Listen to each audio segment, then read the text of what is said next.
বগুড়া শেরপুর উপজেলার কৃষকদের সেচ সুবিধা বাড়াতে খাল খননের কাজ এগিয়ে চলছে। খাল পুনঃখননের ফলে পানি সংরক্ষণ ও সেচ সুবিধা বাড়বে বলে আশা করছেন কৃষকরা। এতে আমন ও বোরো মৌসুমে সেচের পানির সংকট কমার পাশাপাশি গভীর নলকূপের উপর নির্ভরতা ও সেচ খরচ কমবে। বগুড়া প্রতিনিধি মিলন হোসেনের পাঠানো তথ্যচিত্রে থাকছে বিস্তারিত।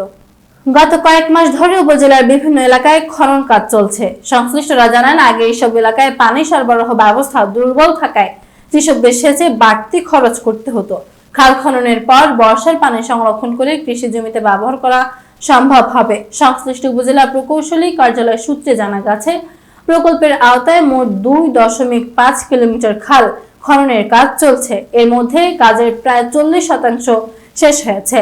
খালের পাড় উন্নয়ন ও মাটি ব্যবস্থাপনার কাজও শুরু হয়েছে। সংশ্লিষ্টরা জানান, প্রকল্পটি বাস্তবায়িত হলে প্রায় 200 একর জমিতে সেচ সুবিধা বাড়বে।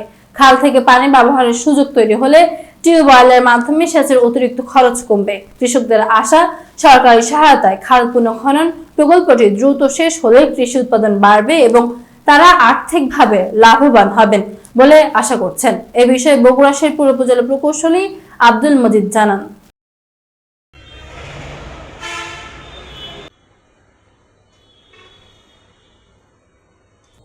ভদ্রাবতী তিলখাতলা উপপ্রকল্প, এই প্রকল্পের আওতায় 3টি খাল আছে। ভদ্রাবতী মেইন খাল দৈর্ঘ্য 6 কিলোমিটার, একদুলতলা শাখা খাল দৈর্ঘ্য 1.5 কিলোমিটার, চকরামপুর খাল 1.53 কিলোমিটার। ভদ্রাবতী মেইন খালের 6 কিলোর মধ্যে আমরা 1.3 কিলোমিটার কাজ খাওয়ানো হয়েছে, কাজ চলমান আছে। আর একদুলতলা খালে 1.5 কিলোমিটার কাজ সমাপ্ত হয়েছে। চকরামপুর খাল 1.53 কিলোমিটার, 1.53 কিলোমিটার কাজ সমাপ্ত হয়েছে। এভারেজ কাজের অগ্রগতি 50%। কাজ চলমান। বর্তমানে প্রাকৃতিক দুর্যোগ বর্ষার কারণে খালে পানি আসার কারণে কাজ বন্ধ আছে। বর্ষার পরে আমরা পুনরায় কাজ শুরু করব এবং কাজ শেষ হয়ে গেলে এটা যৌথ পরিদর্শন হয়ে পুস্তক হওয়ার পর তারপরে বিল পাওয়া যায়। আর ঝাঁঝর পার্বণপুর উপপ্রকল্প, এই প্রকল্পে 3টি খাল আছে।